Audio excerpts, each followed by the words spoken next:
시간 말씀 보는 시간이죠. 우리 신약성경 마가복음 5장 35절에서 43절까지의 말씀, 마가복음 5장 35절에서 43절까지 저와 여러분이 한 절씩 교독하시고 마지막 43절은 한 목소리로 봉독하겠습니다. 제가 먼저 35절 말씀 봉독합니다. 아직 예수께서 말씀하실 때에 회당장의 집에서 사람들이 와서 회당장에게 이르되 당신의 딸이 죽었나이다. 어찌하여 선생을 더 괴롭게 하나이까? 예수께서 그 하는 말을 곁에서 들으시고 회당장에게 이르시되 두려워하지 말고 믿기만 하라 하시고 베드로와 야고보의 형제 요한 외에 아무도 따라옴을 허락하지 아니하시고 회당장의 집에 함께 가서 떠드는 것과 사람들이 울며 심히 행복함을 보시고 들어가서 그들에게 이르시되 너희가 어찌하여 떠들며 우느냐? 이 아이가 죽은 것이 아니라 잔다 하시니 그들이 이르더라. 예수께서 그들을 다 내보내신 후에 아이의 부모와 또 자기와 함께한 자들을 데리시고 아이 있는 곳에 들어가사 그 아이의 손을 잡고 이르시되 달리타쿰 하시니 번역하면 곧 내가 네게 말하노니 소녀야 일어나라 하심이라. 손을 일어나서 걸으니 나이가 12살이라 사람들이 곧 크게 놀라고 놀라더니 함께 낭독합니다. 예수께서 이 일을 아무도 알지 못하게 하라고 그들을 많이 경계하시고 이 소녀에게 먹을 것을 주라 하시니라. 아멘. 네. 마가복음에 있는 말씀 함께 묵상하기 전에 주님은 옳습니다 라는 제목을 가지고 우리 최문성 김서리 집사님 특성해 주시겠습니다.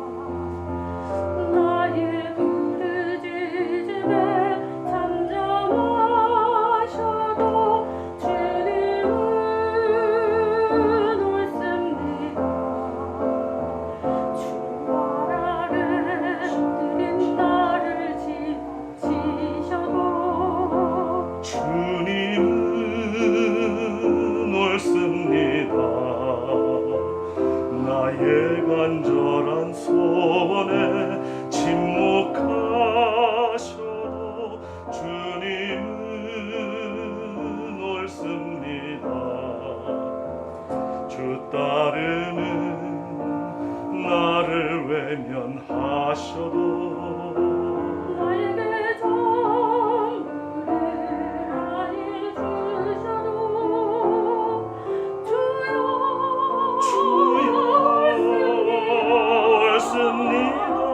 내가 먼저 가닐지라도 주여 옳습니다. 나를 낮추시고 비천하게 만드셔도 나를 엎드리게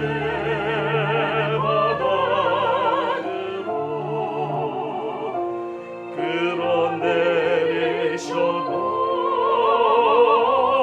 주님은 옳습니다. 나의 간절한 소원에 침묵하셔도 주님은 옳습니다. 주 따르는 나를 외면하셔도 그러나 나를 도우소서. 주여 나를 돌아보소서. 내게 쓰고 나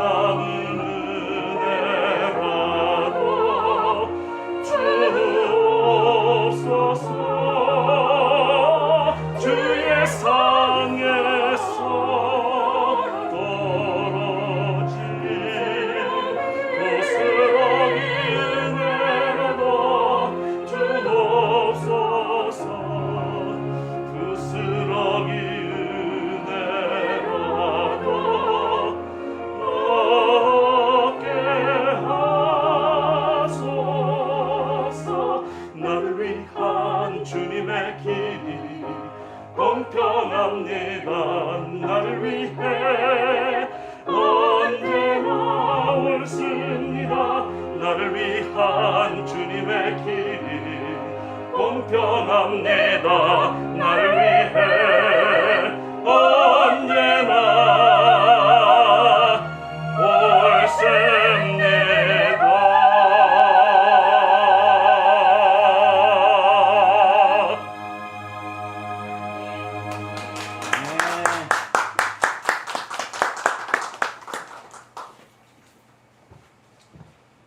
네, 감사합니다. 주님은 언제나 옳습니다. 네, 우리가 보기에 틀린 것처럼 보여도 궁극적으로 주님은 옳습니다. 라는 신앙 고백이 부스러기 신앙과 더불어서 아주 멋지게 표현된 좋은 찬양이었고요. 항상 그랬듯이 어떻게 저렇게 가사도 안 틀리시고 안 보면서 잘하시는지 항상 저는 신기해요. 역시 달라요. 프로는 역시 다른 것 같아요. 좋습니다. 너무 감사합니다. 마가복에 있는 말씀을 가지고 함께 은혜를 나누는 시간이죠. 오늘 벌써 제가 보니까 꽤 많은 시간을 마가복음을 가지고 나눴던 것 같고요. 벌써 한 30번 정도 좀 한 것 같습니다. 오늘 30번째 잠과 죽음 사이에서라는 제목을 함께 은혜를 나누는 그런 시간을 갖도록 하겠습니다.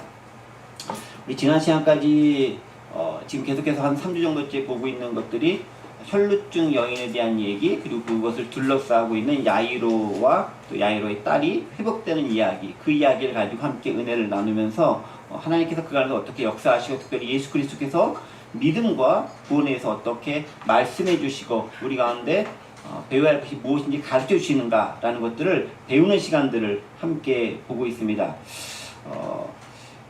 본격적으로 오늘 말씀을 들어가기 전에 그 혈루증 여인과 그 다음에 야이로와 그 딸의 회복되는 부분들에 있어서 상당히 공통적으로 반복되어지는 중요한 주제가 한 가지 있는데 그게 뭐냐면은 방금 말씀드린 것처럼 그 믿음과 구원에 관련된 문제입니다. 그리고 이 구원이라는 것은 몇 번 말씀드렸던 것처럼 우리 전 인격적인 통전적인 전격적인 그 구원을 다 의미하는 구원일 것인데 특별히 치유를 포함한 그런 구원이다라고 볼 수 있겠습니다.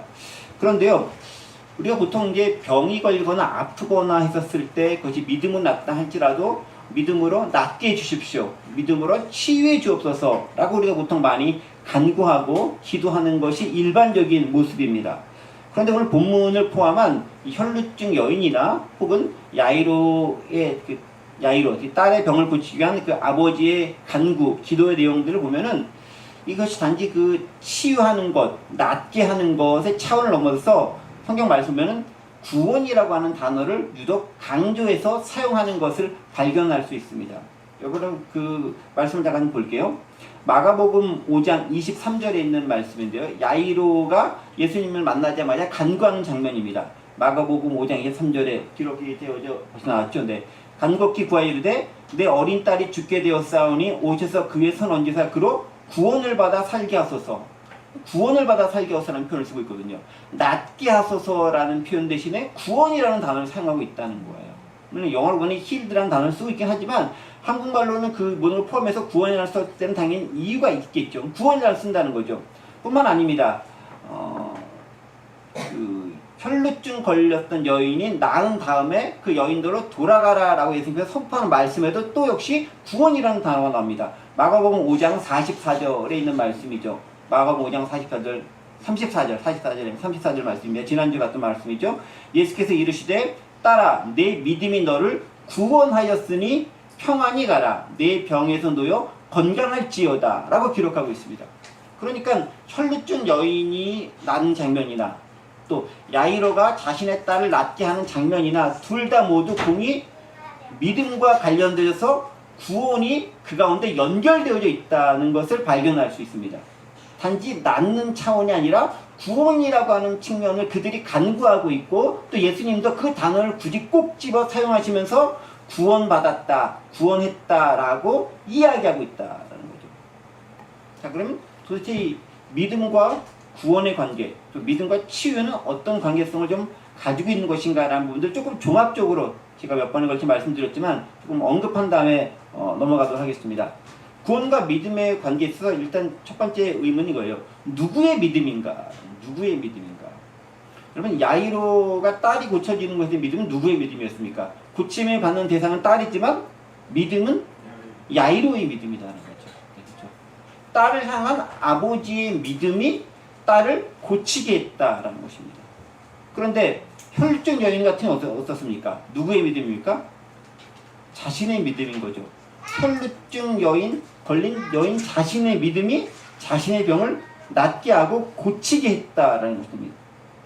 그리고 믿음이라는 측면이요, 내 믿음도 있지만 내 옆에 있는 상대방이, 내 주변 사람들이 나를 향해 갖는 믿음도 내가 낫게 하거나 내가 은혜를 입는 중요한 도구가 될 수 있다라는 거예요. 우리가 그러니까 너 믿음이 없다 라고 얘기할 수 있지만, 다른 말로 하면 우리가 그를 위해서, 내가 믿음을 가지고 그를 위해 믿고 기도해 줄 수 있다라는 거예요. 그게 그가 회복되고 치유하고 건강하게 될 수 있는 좋은 방법이 된다는 것이죠. 단지 너만 믿음을 가져라 라고 이야기하는 것 뿐만이 아니라 내가 그를 위해 믿음의 역할을 일으킬 수도 있다는 거예요. 여러분, 그 중풍병에 걸려가지고 몸도 움직이지 못하는 친구들이 그 사람들을 끌고 와서 지붕을 뜯어내고 있으면 내렸잖아요. 그 사람의 믿음이겠습니까? 친구들의 믿음 아니겠습니까? 정확히 는 4명인데 친구일지 친척일지 모르겠지만 그 사람들의 믿음인 거잖아요. 그가 낫게 하는 것이라는 거죠. 그러니까 믿음은요, 기본적으로 자신을 낫게 할 수 있어요. 또한 믿음은 타인을 낫게 할 수도 있다는 거예요. 그러니까 우리가 누군가가 회복되기 원하는 마음을 믿음을 기도한다면 그의 믿음이 없다 할지라도 나의 믿음을 통해서 그가 회복되게 할 수도 있다는 거예요. 우리 그런 부분들을 가지고 있다면 우리가 하는 중보기도라던가 아픈 사람을 위해서는 기도가 얼마나 중요하고 그것이 얼마나 큰 위력을 발휘할 수 있는 것인가라는 것들을 우리가 깨달을 수 있다는 거죠. 그런데 이렇게 두 경우, 특히 야이로의 경우와 혈류증 여인의 경우에 있어서 믿음이 이루어지는 걸 가만히 보면은 제가 가만히 살펴보니까 3가지 정도 단계가 있는 것 같아요. 첫 번째는 뭐냐면은 간절한 마음이 있어야 되는 거예요. 간절한 마음. 낫기 원하는 간절한 마음. 회복되기 원하는 간절한 마음. 그런데 간절한 마음이라는 것은 어떤 걸냐면은 앞에 있는 장벽과 앞에 있는 장애물과 어려움과 난관들이 있는데 그것을 극복해 나갈 수 있는 그 간절함이 있어야 되는 거죠. 간절함이 없으면 앞에 어려움과 장애물과 난관이 있으면은 나아가려 하지 않아요. 간절함이 이길 수 있는 거죠. 우리 맨날 스포츠 경기 하면서 예전에 계신 분들이 지금 선수들을 보면서 종종 하는 말이 간절함이 없어. 그러니까 안 되는 거야. 요새 일본한테 여러 차례 축구 경기 다 졌잖아요. 다 합치니까 12대 0이라고 하더라고요. 12골 먹는 동안 한 골도 못 넣었다. 뭐 청소년 이런 거 다 합쳐가지고 간절함이 없다라는 게 예전 사람들이 하는 말입니다. 그게 뭐 틀렸는지 맞았는지 보다도 여기서 중요하게 얻을 수 있는 팩트가 한 가지 있죠. 간절함은 원하는 바가 되고 그것이 통하는 바가 있다라는 거예요. 그런데 여기 보시면 알겠지만 야이로나 여기는 혈류증 여인이나 다 간절함이 있는 거예요. 그 간절함이 어떻게 되냐면은 장벽을 넘어설 수 있는 용기를 주게 됩니다. 그 두 번째 단계가 용기를 갖게 된다는 거예요. 용기. 이 용기는 뭐냐면 의지적 결단이라는 겁니다. 앞에 장애물이 있어요. 근데 결단해서 내가 나아가리라 라고 하는 그 마음과 결단하게 되는 거. 그게 용기와 관련되어 있다는 거죠. 그러니까 믿음에 발현되는 것은 간절한 마음이 있어야 되고 그 다음에는 내 안에 의지적, 이성적 결단이 있어야 되는 거예요. 눈앞에 딱 간절함이 있지만 눈앞에 어려운 상황이 있어. 난관이 있어. 장애물이 있어. 일단 극복하고 나아가겠다는 결단이 필요하다라는 거죠. 그게 용기라는 측면입니다. 그 다음에 세 번째는 실제로 한 발을 내딛는 거죠. 지난 금요일에 얘기했던 것처럼 여호수아의 말을 들은 제사장들이 언약궤를 들고 오니 메고죠. 메고 요단강에 발을 내딛는 순간 물이 비로소 갈라졌던 것처럼 실제로 내가 실천하는 순간 역사가 비로소 일어나더라라는 거예요. 그러니까 간절함과 의지적 결단이 있다고 해서 역사가 일어나진 않아요. 어떻게? 내가 직접 발을 내딛거나 내가 손을 내밀거나 내가 몸이 가거나 뭔가 액션이 취해져야 비로소 그때부터 역사가 이루어지더라라는 것입니다. 믿음의 역사가 발현되는 것들은 이런 단계들이 있다라는 거죠. 나의 간절한 마음, 나의 용기가 가득 찬 의지적 결단, 그리고 실천하는 행동이 있었을 때 그 믿음이 역사되어지고 그 믿음이 이루어지고 그 믿음이 결과를 우리에게 드러내는 역사를 경험하게 된다는 것입니다. 그렇죠. 그래서 마태복음 7장 7, 8절에서도요, 결국 그런 얘기를 하는 거예요. 그러니까 간절히 찾고 찾으면 결국은 만날 수 있다, 이룰 수 있다라는 거예요.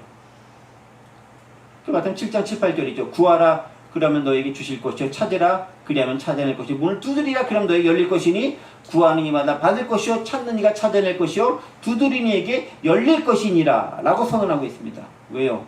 그만큼 간절함을 갖는 자가 결국은 찾고 얻고 열게 된다라는 거죠. 그게 믿음의 시발점이 된다는 것입니다. 자, 근데 이건 철저하게 제가 지금 인간적 차원에서만 얘기했어요. 그렇죠? 근데 믿음의 결실은 인간적인 나만 열심히 한다고 해서 결과가 이루어지는 게 아니에요. 핵심은 거기 있죠. 문제는 거기 있죠. 나만 잘하면 좋을 것 같은데 나만 잘해서는 되는 게 아니에요. 왜냐하면 이게 하나님의 역사가 그 안에 들어가 있기 때문에 그렇습니다. 때문에 믿음이라는 것은 내가 그런 믿음의 역사를 일으키기 위한 시발점이 중요하지만 어떤 믿음과 어떤 대상에 대한 믿음과 무엇에 관한 믿음을 갖느냐 역시 무척 중요하다는 것입니다. 그래서 어떤 믿음이어야 되나 필요하다는 거죠. 그래서 혈루증 여인이나 야이로가 가졌던 믿음은 뭐냐면은 예수님이라면 해결하실 수 있을 것이다 라는 그 믿음을 가지고 그들은 예수님께 나아가고 다가왔다는 거죠. 여러 가지 어려움과 난관을 극복하고 나아갈 수 있던 것은 그분이라면 이것을 해결할 수 있다는 거예요. 즉 다른 존재들, 다른 사람들, 다른 방법으로는 불가능했었던 부분들이지만 예수님이라면 반드시 해결할 수 있을 것이라는 그 확실한 믿음이 그들 가운데 자리 잡고 있었다는 거죠. 그건 두 가지 믿음이에요. 첫 번째가 예수님이 누구인지에 대한 믿음이라는 거죠.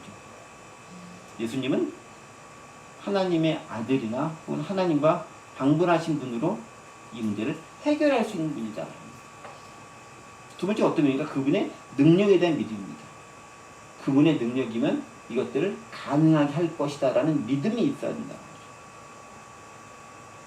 여러분, 그래서 우리가요 덮어놓고 믿습니다 라고 해서 해결되는 게 아니에요. 우리가 믿음이 유발되기 위한 이런 마음, 용기, 실천 있어야 되지만 거기서는 예수님께서 하신 것에 대한 정확한 주님에 대한 인식 그리고 그분의 능력자로서의 확고한 믿음이 가지고 있어야 그것에 주님께서 화답하고 응답하는 걸 통해서 역사가 발현될 수 있다. 그래서 우리가 하나님 왜 저는 믿음의 역사가 안 일어나는 것 같습니까? 라고 질문해 볼 수 있는데요. 이런 부분들에서 우리가 한번 우리 스스로에게 자문해보고 우리 스스로에게 질문해 볼 필요가 있다는 겁니다. 그러면서 더 중요한 건 뭐냐면 하나님이 정하신 때가 있다는 사실이에요. 내가 원하는 때가 아니라 하나님이 원하는 바로 그 때가 중요한 때가 된다라는 것 기억할 필요가 있다는 거죠. 그렇게 이 믿음과 구원, 믿음과 치유가 이루어지는 과정에는 이런 여러 가지 단계들 혹은 요소들이 복합적으로 결합되어져 있다는 것도 우리가 좀 말씀에 대한 것을 머릿속에 넘겨둔 다음에 그다음 본문의 말씀으로 좀 넘어가 보도록 하겠습니다. 35절에서 이렇게 기록합니다. 이제 혈루증 고친 여인을 딱 고치고 말씀으로 그 여인에게 넌 평화에 돌아가라 라고 말할 때쯤 35절 아직 예수께서 말씀하실 때에 그리고 혈루증 여인에 대한 얘기를 말씀하실 때에 회당장의 집에서 사람들이 와서 회당장에게 이르되 당신의 딸이 죽었나이다. 계속 이어지죠. 어찌하여 선생을 더 괴롭게 하나이까 라는 말이 나옵니다. 여기 가만히 곰곰이 보면은 이렇게 한번 보세요. 예수님께서 혈루증 걸린 여인과 이야기라고 그걸 낫게 했습니다. 그 다음에 이제 야이로의 딸의 상황을 아는 사람들이 야이로에게 찾아옵니다. 그래서 전하는 소식이 당신의 딸이 죽었습니다 라는 것까지 전하는 거예요. 여기까지는 아무런 문제가 없어요. 그런데 그 다음에 이어지는 말이 뭐죠? 아무런 문제가 없습니다. 근데 어째 선생을 더 괴롭게 하나이까?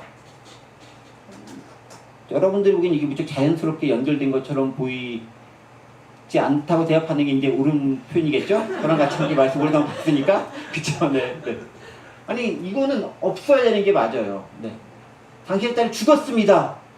어떻게 할까요? 아니면, 너무나 가슴이 아픕니다. 뭐 이런 반응이 와야 되는데, 거기서 갑자기 무척 예의를 차린 듯하게 왜 선생님을 괴롭게 합니까? 라고 상당히 뜬금없이 왜 예수님을 괴롭게 합니까? 그렇게 좀 묻는 장면이 나오는 거예요. 그렇죠?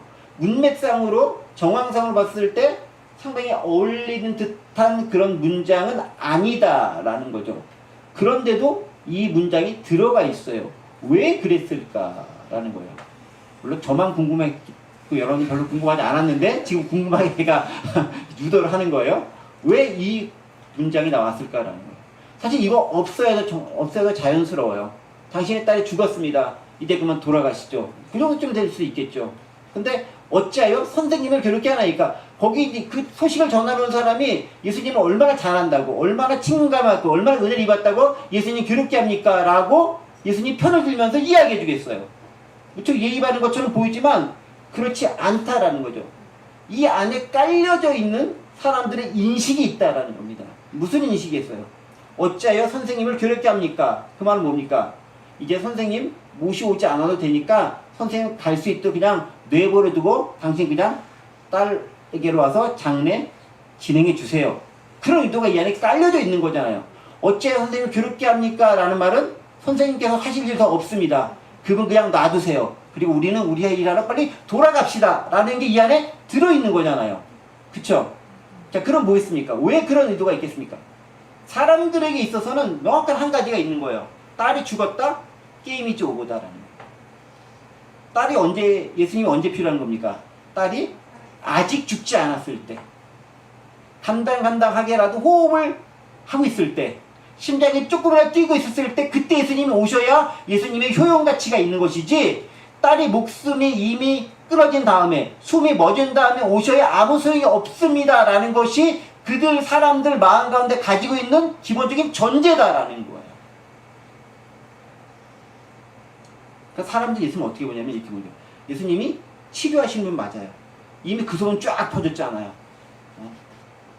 갈릴리 쪽뿐만 아니라 저쪽 넘어가가지고 거라사 지방, 대가볼리 지방까지도 가서 큰일 내고 오셨다. 귀신 들린 사람 고치고 왔다. 그 소문이 다 퍼졌을 거 아니에요. 고치는 것은 탁월한 분이라는 소문이 이미 다 퍼져 있어요. 그러니까 혈류증 여인도 오고 야이로도 왔을 거예요. 자, 그런데 고친다라는 것은 아직 죽지 않았다는 것을 전제로 하기 때문에 고친다라는 말이 나오는 거잖아요. 그러니까 사람들은 예수님 믿는 인식이 여기까지인 거죠. 병든 자를 낫게 하신 분이다.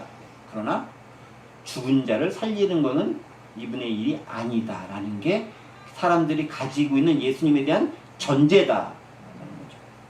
그래서 사람들이 예수님에 대해서 뭐라고 표현합니까? 선생을 더 괴롭게 하나이까? 라고 표현하죠. 선생을. 여기 teacher라는 단어를 쓰죠. Why bother the teacher anymore? 왜 그 선생님을 더 이렇게 괴롭게 합니까? 라고 하죠. 예수님을 선생님으로 부르는 거죠. 랍비쯤 되는 존재로 부르는 겁니다. 사람들에게서 예수님은 아직 the Lord, 주님, 하나님, 우리의 모든 주관자이신 분으로 여겨지지 않는 거예요. 헬라어로 하면 퀴리오스까지 나가지 않는 거예요. 그냥 선생님의 단계까지 있는 거예요. 아니면 탁월한 의사 단계까지 있는 거예요.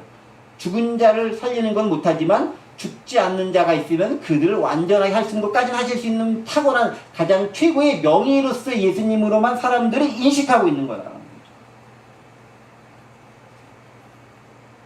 거죠. 많은 사람들이요, 예수님을 그렇게 보고 있고 그렇게 믿고 있어요. 어떻게? 해결될 기미가 보이는 한도 내에서까지의 문제를 해결할 수 있는 분이 예수님이다라고 생각하는 거예요. 그러니까 물은 엎질러지기 전에 흔들릴 때까지 잡아야 그것이 안 흔들려지는 거지, 흔들려져 버리면 끝난 거다라는 거예요. 거기선 더 이상 예수님 할 일이 없다라는 것들이 사람들이 예수님에 대해서 은연중에 가지고 있는 바라는 거죠. 믿음의 사람들도 마찬가지예요. 이미 다 끝난 일이야 라고 선언하는 것들 많이 보게 됩니다. 근데 진짜 다 끝난 일이냐? 가만히 생각해 보세요. 천지를 만드신 분께서 불가능한 일이 뭐가 있을까요? 죽음에서 살리는 거 불가능할까요? 없는 걸 있게 만드시는 분인데, 그것을 머리로는 알고 지식으로는 알고 있는데 실제로 내가 믿음 가운데 적용해서 할 때는 그 부분은 싹 빼놓고 간들간들한 상황에서 온전하게 나아가는 것까지만 그분이 하실 수 있다라고 믿는 거예요. 그러니까 위기 상황에서만 찾는 거지 다 끝난 상황에서는 더 이상 찾지 않아요. 왜? 그분은 소용가치가 없다라는 거죠. 그게 우리의 상식과 우리의 편견과 우리의 예수님에 대한 고정관념일 수 있다. 우리는 어떻게 예수님을 인식하고 바라보고 있습니까? 머리로는 천지의 창조주요, 섭리주요라고 고백하고 있지만 실제로 우리와 관련된 신앙과 우리의 생활과 관련된 문제가 발생했을 때 예수님은 일이 아직 끝나기 전까지 해결해 주시는 분으로만 그분을 맞아들일 수 있다는 거죠. 우리의 상식은 거기까지라는 겁니다. 그런데 그것은 일반적인 상식 수준에서는 맞아요. 일반적인 사람들 수준에서는 죽은 자를 못 살리니까, 죽은 자는 끝난 거니까 죽기 전에 뭔가를 해결해야 되는 게 맞는 거예요. 그게 상식이고 그게 사람들의 일반적인 생각인 거예요. 그런데 신앙은 그것을 넘어설 수 있어야 된다는 거죠. 그래서요, 신앙이라는 건 그래요. 이성과 상식을 견지하여 나아가되 기적과 초월의 문도 열어놓을 수 있어야 된다는 거예요. 이성과 상식을 무시하라는 게 아니에요. 이성과 상식을 무시한 광신이라던가 이상한 신앙을 가진 사람들이 병원도 가야 되는데 병원도 가지 마라고 하면서 엉뚱한 데로 끌고 가는 이런 사람들이 문제인 거지만, 그것도 잘못된 것이지만은 병원만 가고 다른 걸 하지 마라고 하는 것도 잘못된 것일 수 있다는 거죠. 예수님은 다 가능하신 분이라는 것입니다. 기본적으로는 이성과 상식의 선 안에서 신앙을 봐야 되는 게 맞아요. 사회에 문제가 된 것은 비상식적이고 몰상식적인 비이성적인 행동을 하는 기독교인들 때문에 사회에서 지탄을 받아요. 근데 거기만 그치면 안 돼요. 거길 넘어서야 돼요. 그것을 넘어서는 상식과 이성을 초월해서 역사하신 하나님에 대한 부분들을 우리는 열어놓고 있어야 되는 거예요. 그래야 하나님의 역사가 문제에서 경험될 수 있는 거예요. 그래야 홍해가 갈라지는 거고요. 그래야 반석에서 물이 나오는 거고요. 그래야 만나가 나오는 거고요. 그래야 요단강이 갈라질 수 있는 거예요. 그래야 죽었던 야이로의 딸이 살아날 수 있는 거예요. 상식을 저버린 기독교도 문제지만 상식에만 천착하는 기독교도 문제입니다. 그 모든 것을 포괄해야 하는 것, 이게 우리가 올바로 지향해야 할 신앙의 모습이다라는 것이죠. 즉 사람들은 그런 생각을 가지고 예수님을 위하는 것처럼 보이지만 실제로는 예수님에 대한 선을 딱 정해놓고 이제 손 떼시죠 라는 의도에서 어째 선생님을 더 괴롭게 하시니까 라고 선을 하면서 다가가고 있다는 것이죠. 그런데 그 말을 예수님께 듣지요. 36절. 예수께서 그 하는 말을 곁에서 들으시고 회당장에게 이르시되 뭐라고 얘기합니까? 두려워하지 말고 믿기만 하라 라고 대답하십니다. 두려워하지 말고 믿기만 하라. 사람들은 예수님에 대해서 이렇게 상식적인 선에서 이제 그만 좀 손 떼고 가시죠 라고 얘기했는데 예수님은 그들에 대해서 뭐라고 대답하십니까? 그렇게 얘기한 사람들에 대해서 뭔가 말씀하시는 것처럼 보이죠? 그들에 대해서는 아무 얘기도 안 하시는 거예요. 자, 누구에게 대답하시죠? 36절 보세요. 예수께서 그 하나님의 말을 곁에 들으시고 누구에게 대답하십니까? 그들에게 대답합니까? 회당장에게 대답하는 거예요. 여기서 우리는 또 한 가지 발견하게 되죠. 예수님에 대해서 뭐라고 막 하고 이상한 것 가지고 주변에서 막 할 수 있어요. 그들에게 뭐라고 하지 않아요. 누구에게 예수님 말씀하십니까? 문제의 당사자하고 얘기하는 거예요. 우리가 사회생활 막 하다 보면은 여러 가지들 주변에서 이것저것 막 얘기해요. 기독교고 어쨌고 저쨌고 막 뭐 요즘 뭐 말도 안 듣고 기독교가 영 사회의 암적인 존재고 이렇게 그러니까 뭐 우리나라가 안 좋아지고 믿는 사람이 더하고 특별히 목사는 나쁜 놈들이고 이 여러 가지 막 해요. 아 좋아 할 수 있다 쳐요. 그들의 상식이 그렇다 쳐요. 그들에 대해서 뭐를 얘기하느냐? 얘기하지 않아요. 예수님은 누구한테 얘기합니까? 회당장에 얘기하는 거예요. 여러분 영어로 보면 뭐라고 되는지 아십니까? 36절 보세요. 예수께서 하나님을 곁에 들으시고 회당장에 이르시고 이렇게 표현되어 있죠? 영어는 명확하게 되어 있습니다. 여기가 ignoring what they said. 그들이 말하는 것을 무시하면서.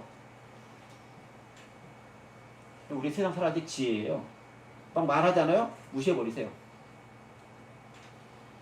그렇다고 아예 염두에 두지 말라는 거 아니라 직접 대응하지 말라는 얘기예요.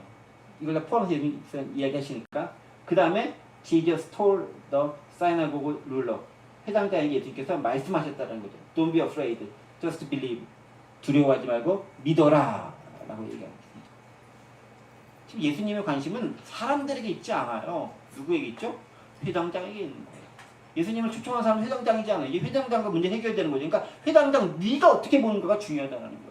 사람들은 그렇게 얘기할 수 있어. 사람들은 나에 대해서 그렇게 생각할 수 있어. 사람들은 나를 단순한 치유자나 선생으로 볼 수 있어. 근데 너는 그렇게 보면 안 된다는 거예요. 그래서 예수님이 주신 말씀이 그거죠. Don't be afraid. 두려워하지 마. 왜 두려워하는 말을 주겠어요? 사람들이 그런 말 하니까 두려운 마음이 든 거예요. 왜? 이제 끝났구나. 나는 예수님이 오시면 목숨이라도 붙어있는 내 딸을 살리실 줄 알았는데 이제 그 예수님이 오셔도 어떻게 할 수 없는 상황이 다다랐다라고 말하는 사람들의 소리를 들으니 회당장의 입장에서는 어떻게 해요? 두려움이 생기죠. 그래서 두려워하다는 don't be afraid는 단지 두려워하다라는 것뿐만 아니라 걱정하다, 염려하다는 거예요. 우리 걱정하고 그렇게 여러 가지 심란한 상태를 가진 사람들에게 don't be afraid 얘기하잖아요. 걱정하지 마, 염려하지 마. 그런 일 생기지 않아. Don't be afraid 이렇게 얘기하잖아요. 딱 그 표현 쓰는 거예요. 막 떨면서 하는 게 아니라 너 염려하지 말라는 거예요. 뭘로 염려? 주변 사람들이 이렇게 저렇게 말하는 거 염려하지 말라는 거예요. 네가 나를 가지고 처음 갔던 그 믿음 그걸 그대로 견지하고 있을 필요가 있다는 거예요. 그래서 just believe라고 얘기한 거예요. 염려하지 말고 주변 사람들이 여러 말들에 대해서 걱정하고 염려하지 말고 단지 믿어라라는 거예요. 네가 처음에 견졌던 그 믿음을 유지해라라는 거예요. 처음에 우리가 믿음을 시작했지만 주위 사람들이 이러쿵저러쿵 하는 말 때문에 그 믿음을 저버리고 믿음과 반하는 행동할 때가 얼마나 많은지 몰라요. 교회 다니는 사람들이 이렇게 하는 거잖아요. 왜? 교회 안 다니는 사람들은 믿음 원래 없으니까 상관없는 일이고 믿음 생활하는 사람들이 그렇게 하는 거잖아요. 지도자들, 리더들도 그렇게 많이 하잖아요. 믿음으로 시작했는데 상식적인 수준에 산다고 하면서 믿음의 행위를 저버린 경우가 많이 있는 거잖아요. 여론이라는 것 때문에, 상식이라는 것 때문에, 중론이라고 하는 것 때문에 상식을 저버리라는 것이 아니지만 상식을 뛰어넘는 분이 하나님이라는 거예요. 제가 전에 수련회를 준비하면서 그런 적이 한번 있었어요. 수련회를 딱 준비하면서 이렇게 계획을 딱 짜는데 그 계획을 짜는 거 보니까 비용이라든가 그런 부분 좀 더 드는 거예요. 그래서 원래 저희가 잡혀있는 예산, 저희 교회는 지금 예산 자체를 그런 걸 잡아놓지도 않지만 제가 이제 사역할 때는 예산이라는 게 있지 않습니까? 어느 물이나 그 예산에 딱 큰 거야. 예산 오버해서 잡을 수밖에 없는 상황이에요. 좀 오버해서 잡았을 때 이 정도 필요합니다. 딱 해서 저는 아무 생각 없이 이렇게 딱 잡아놨어요. 근데 그걸 보시는 장로님 오셔가지고 이거 안 됩니다. 그 예산이 없거든요. 안 됩니다. 아니 그래도 이거 저희가 사역하는 꼭 필요한 겁니다. 안 된다라는 거예요. 우리가 정해놓은 기준이 있고 상식이 있고 그래서 안 된다라는 거예요. 맞습니다. 교회에서는 제가 더 받겠다는 거 아니에요. 하지만 방법이 있지 않습니까? 예를 들면 저희가 사람들에게 저희 좋은 귀한 수련회라든가 선교활동 가는 데서는 홍보해서 알릴 수도 있고 그분들이 도움을 얻을 여러 가지 방법들도 있지 않습니까? 그렇게 하면 되지 않습니까? 안 된다는 거예요. 아니 그래도 하나님의 방식은 여러 가지 있을 텐데 열어놓고 좀 해보시죠. 결국 이제 그렇게 했을 때 그렇게 했어요. 나중에는 우리가 계획했던 훨씬 더 많은 후원금을 받아가지고 잘 사용했습니다. 무슨 얘기냐면 우리의 상식과 우리가 생각하고 있는 그 기준이 하나님의 일과 하고자 하는 일들을 가로막을 수 있다라는 거예요. 고정관념, 편견이 하나님의 역사를 가로막을 수 있다라는 거예요. 저는 상식을 버리라는 게 아니에요. 상식을 견제하되 그것을 뛰어넘을 수 있는 하나님의 은혜를 바라볼 수 있는 게 최소한 기독교의 지도자, 리더의 믿음이어야 된다는 걸 얘기하는 거예요. 다시 돌아가고 있습니다. 회당장은 지금 두려워하고 있습니다. 걱정하고 있습니다. 뭘 걱정하고 있을까요? 주변 사람들 하는 말 때문에 걱정이 생긴 거예요. 어떤 걱정입니까? 시간이 늦었구나. 이제 가도 소용이 없겠구나. 내 딸은 죽었으니까 이제 장례 치를 일만 남았구나. 그런 걱정인 거죠. 인간의 죽음에 대한 걱정을 하는 거죠. 예수님께서 오지 않았으면 결국은 해결이 안 되었구나. 그분의 부재가 결국 내 딸 죽게 만들었구나. 이런 것들에 대한 걱정을 하는 거죠. 시간의 늦음, 인간의 죽음, 예수님의 부재 등에 대한 두려움, 걱정들을 계속하게 됩니다. 지금 이런 걱정들의 공통적인 사항은 뭔지 아세요? 내가 어찌할 수 있는 통제의 능력을 벗어나 있다라는 거예요.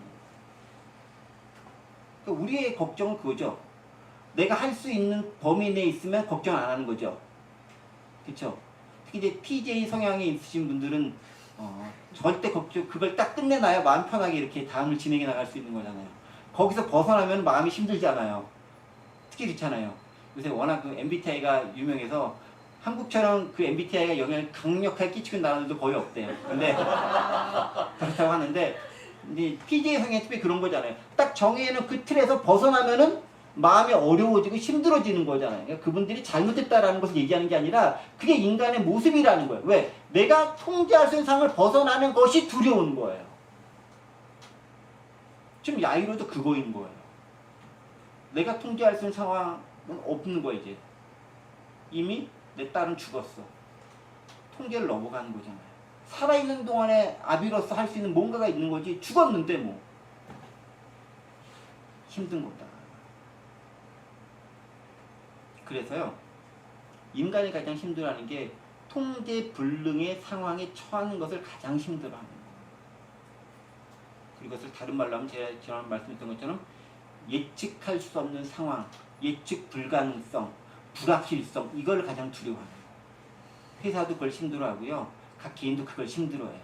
왜 점집에 찾아가겠어요? 왜 점보러 가겠어요? 모르잖아요. 어떻게 될지. 뭔가 확실한 거 하나를 알고 싶은 거 아니에요. 점집에 찾아가지고 대통령 되신 분이 계시니 저희는 더 할 말이 없는데 기독교가 얼마나 바보 같으면 그러겠어요. 그 인간의 통제 불능의 상황까지도 주관하고 계신 분이 하나님이시다라는 것에 대한 믿음이 우리 가운데 필요하다라는 거예요. 그래서요. 두려움의 반대말은 뭐라고 쓰는지 그 영어로 아까 뭐라고 얘기했죠? 36절에서 두려워하지 말라. 그냥 뭡니까? 믿으라. 믿지 마라. Don't be afraid. Just believe예요. 두려움의 반대는 믿음인 거예요. 두려움의 반대는 평안일 수도 있지만 평안이 틀린단 말 아니에요? 두려움의 반대말은 궁극적으로 믿음인 거예요. 믿음이 두려움을 내죠. 그럼 믿음은 어떤 거냐? 염려 대신 주님께 맡길 수 있는 게 믿음인 거예요. 즉, 내 통제 안에 있는 것, 내가 통제할 수 있다는 생각을 버리고 하나님의 통제하에 그 문제를 끌고 가는 게 믿음이다. 그 믿음의 역사는 내가 할 수 있는 것을 넘어서는 순간 그래서 발현되는 거예요. 왜 역경과 곤란과 환란이 앞에 있었을 때 믿음이 발현되겠습니까? 그거 없으면 믿음 필요 없는 거잖아요. 그냥 하면 되는 거잖아요. 믿음은 안 되는 상황 가운데 있으니까 믿음이 필요한 거잖아요. 그래서 역경, 환란, 어려움 이게 반드시 믿음에 있어요. 안 되는 상황을 넘어서야 되는 거니까. 그런 게 없으면 믿음 있을 필요도 없죠. 그냥 하면 되는 건데. 그건 믿음이라고 아무도 얘기하지 않죠. 그래서 두려움의 반대는 믿음이고 그 믿음은 염려 대신 주님께 맡겨드리는 겁니다. 내 통제 상황에서 하나님의 통제 상황으로 맡겨드리는 겁니다. 그걸 빌립보서 4장 6절 7절은 이렇게 고백하고 있습니다. 바울사도가 얘기하죠. 아무것도 염려하지 말고, 여기 염려란 말 나오죠. 다만 모든 일에 기도와 간구로 너희 구할 것을 감사함을 하나님께 아뢰라. 그리하면 모든 지각에 뛰어난 하나님의 평강이 그리스도 예수 안에서 너희의 마음과 생각을 지키시리라. 염려할 상황이 생겼어요. 그때 뭐 하라고요?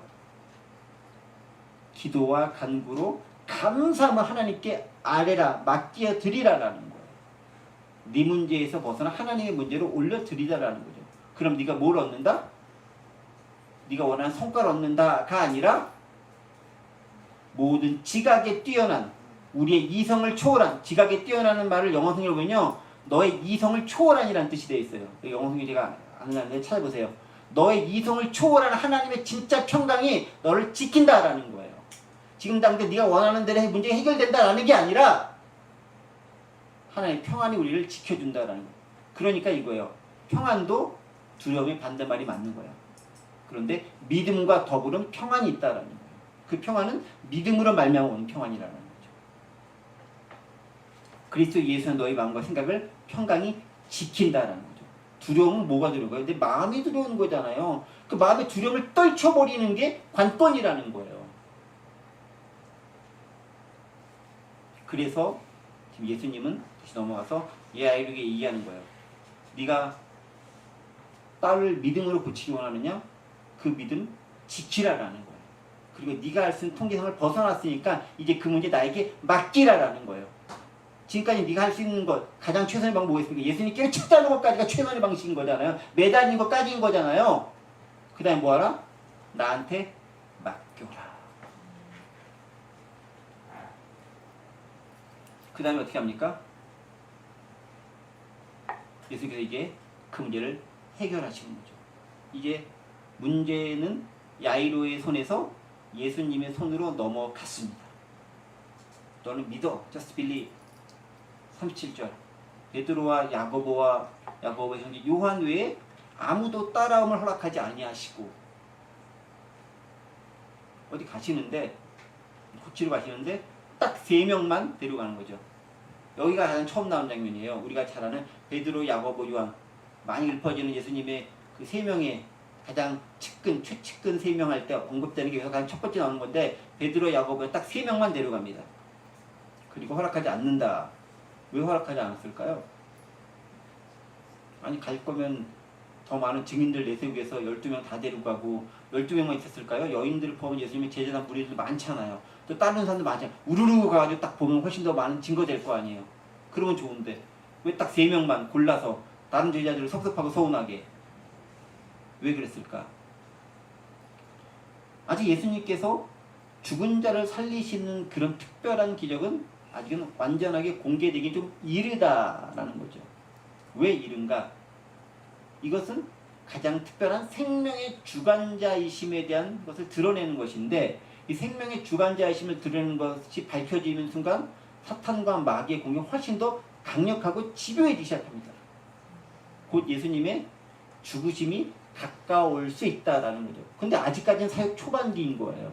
그러니까 조금 더 사역할 일이 많이 남아져 있어요. 조금 더 많은 말씀도 전해야 되고 조금 더 많은 가르침도 있어야 되고 조금 더 많은 하나님 나라의 모습을 보여주셔야 되는 것도 있고 또 제자들도 훈련시켜야 되고 여러 가지 사역들이 있는데 아직은 주님의 그 본질적인 사역들과 핵심적인 내용들 정체가 드러나기 아직은 이르다라는 거예요. 그러니까 이것들 명확하게 이해하고 알 수 있는 핵심 제자 3명만 딱 데려가서 너희들 가운데 보고서 너희들이 이것을 증인으로 삼아라라는 거예요. 따라갔다고 해서 이 사람들이 특별히 더 특별 능력이 있거나 그러지 않아요. 다 똑같아요. 실제로 하다 보면은 베드로 대신의 아이콘 아닙니까? 아무리 따라가면 뭐래. 결정적인 순간에 저 모르는데 3번 부인하고 있는데. 따라갔다 하고 특별히 좋은 건 없어요. 하지만 예수님께서 인정하시기 3명이 가서 이들을 통해서 증인을 삼는 건 오죠. 증인은 2명 이상이 필요한 거예요. 특별히 생명의 주관자이신 분이 누구이고 그가 바로 하나님의 아들로서의 내 정체다라는 것들을 제자들과 더불어서 3명의 제자들과 더불어서 드러내 주시는 겁니다. 그럼 아직은 많은 사람들에게 알려지는 것은 아직은 아니다라는 것입니다. 그런데 3명의 제자만 간 건 아니죠. 정확히 얘기하면은 예수님과 야이로도 가죠. 아버지도 갑니다.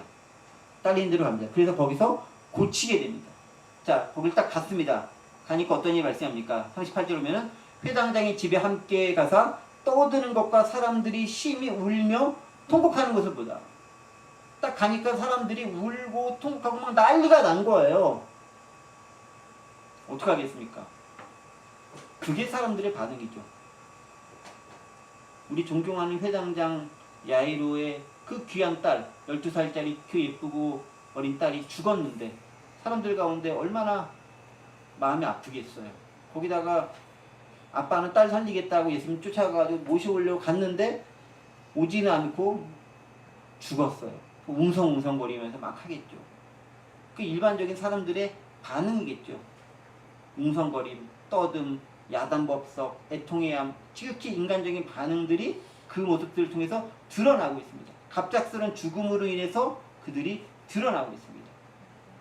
자, 그런데 그들이 그렇게 하는 이유는 뭐죠? 딸이 죽었기 때문에. 죽었기 때문에. 그러니까 숨이 조금이라도 붙어있는 것과 죽은 것은 비슷한 것처럼 보이지만 완전히 다른 거예요. 죽었기 때문에 이런 야단법석의 상황을 그들은 버리고 있다는 거죠. 그때 39절에서 예수님이 얘기합니다. 들어가서 그들에게 이르시되 너희가 어찌하여 떠들며 우느냐? 이 아이는 죽은 것이 아니라 잔다. 자, 예수님의 선언은 뭡니까? 이 아이는 지금 잔다. 근데 이 아이는 지금 자고 있어요? 죽었어요?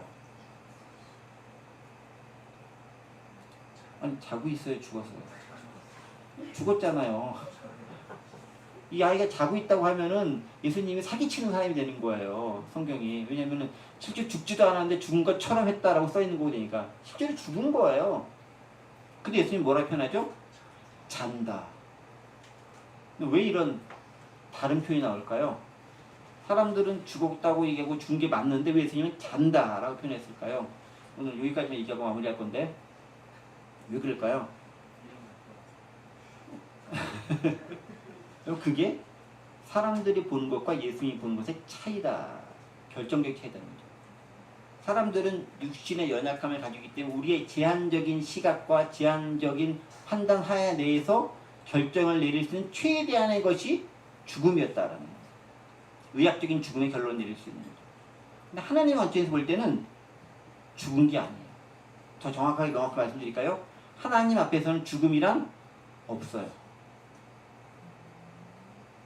여러분이 하나님이에요. 죽음이란 있을 수 있을까요? 죽음은 죄의 결과였다고 해요. 죄의 문제 해결되는 순간 죽음은 없어요.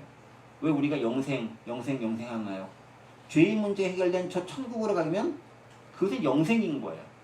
영생이 물론 생명이 오랫동안 지속된다는 측면, 그런 인간적인 측면도 부인할 수는 없겠지만 그것을 훨씬 뛰어넘는 개념이라는 거죠.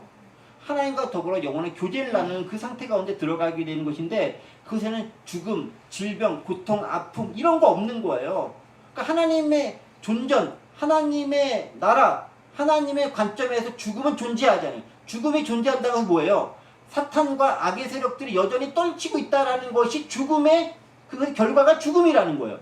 근데 하나님 앞에서는 죽음은 없는 거예요. 그럼 뭡니까? 잠시 자고 있다라는 거예요.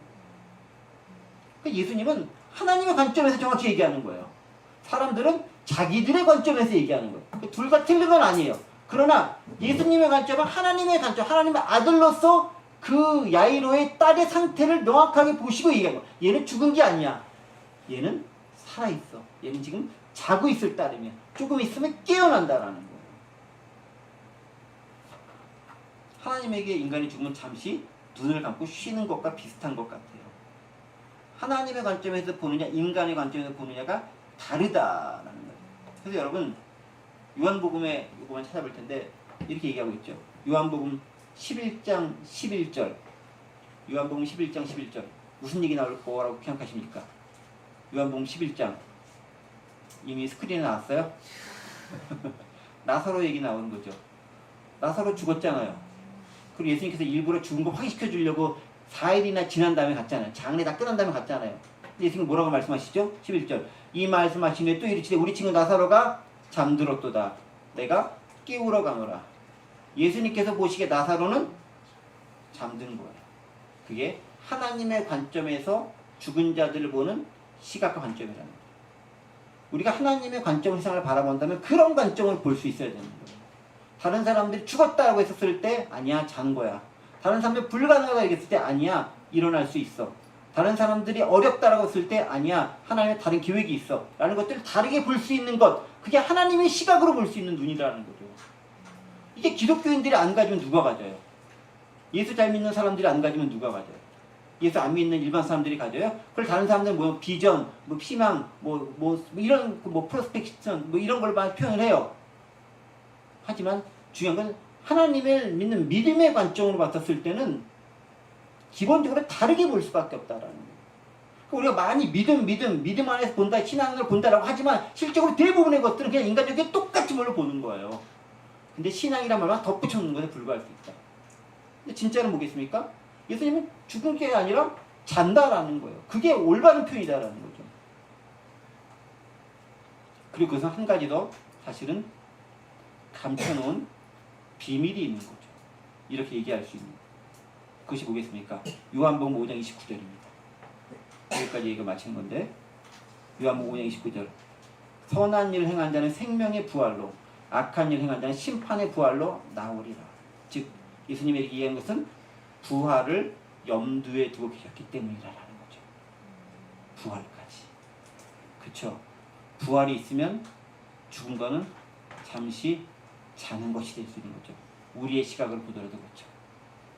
그래서 우리가 부활 신앙을 가지고 세상을 보느냐 죽음의 신학으로 세상을 보느냐에 따라 달라진다는 것입니다.